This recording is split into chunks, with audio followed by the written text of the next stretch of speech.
In this video, we are going to fix Microsoft Store error code 0x80131500. So without any further ado, let's get started. The first solution that you can do is that you need to reset the Microsoft Store application. How we can do that? At the bottom search bar, please type for Store. Once you have typed it, you can see a Microsoft Store under the best match. Please make a right click and click on the app settings.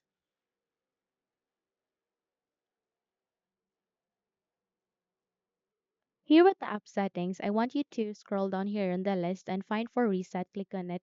Click on reset again and wait until this procedure would be finished. And once you have done it, I want you to check if the error has been resolved.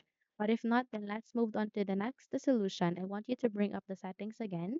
And this time, please navigate here at the Windows Update. Click on here and then try to check if your computer is updated or not.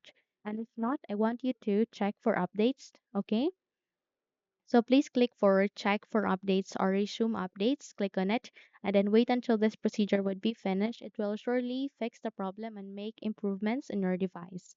In this way, you need to restart your computer. Once you have restarted it, check if the error has been resolved. Another solution that you can do is that you need to run the troubleshooter for Windows Store apps.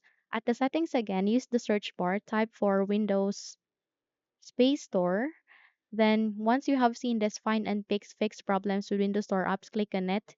Then click on next and then wait until this process would be finished. This will detect problems and this will fix for you. Okay?